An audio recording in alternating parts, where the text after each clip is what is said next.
আয়াত ১৬৪ وَرُسُلًا قَدْ قَصَصْنَاهُمْ عَلَيْكَ مِنْ قَبْلُ وَرُسُلًا لَمْ نَقْصُصْهُمْ عَلَيْكَ وَكَلَّمَ اللَّهُ مُوسَى تَكْلِيمًا।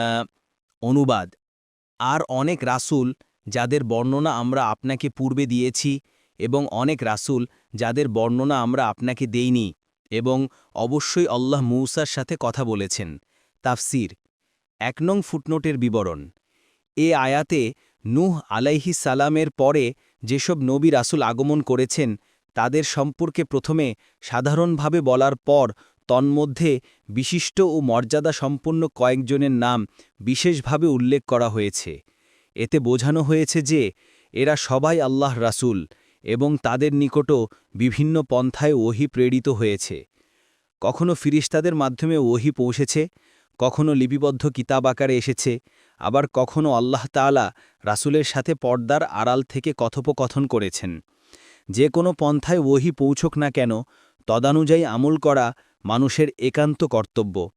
অতএব ইয়াহুদীদের এরূপ আবদার করা যে তাওরাতের মতো লিখিত কিতাব নাজিল হলে আমরা মান্য করব, অন্যথায় নয়, সম্পূর্ণ আহাম্মুকি ও স্পষ্ট কুফুরি। আবুজর গিফফারি রাদিয়াল্লাহু আনহু থেকে বর্ণিত আছে যে রাসূল সাল্লাল্লাহু আলাইহি ওয়াসাল্লাম বলেছেন, আল্লাহ তাআলা ১,২৪,০০০ নবী রাসূল প্রেরণ করেছেন, যাদের মধ্যে স্বতন্ত্র শরীয়তের অধিকারী রাসূলের সংখ্যা ছিল ৩১৩ জন। ৩৬১ নং সহিহ ইবনে হিব্বান। পরবর্তী তাফসিরে যেতে ভিডিওটি শেষ হওয়ার পূর্বেই এই বক্সে ক্লিক করুন। ভয়েস বা উচ্চারণে অনিচ্ছাকৃত ত্রুটি ক্ষমাসুন্দর দৃষ্টিতে দেখবেন ইনশাআল্লাহ।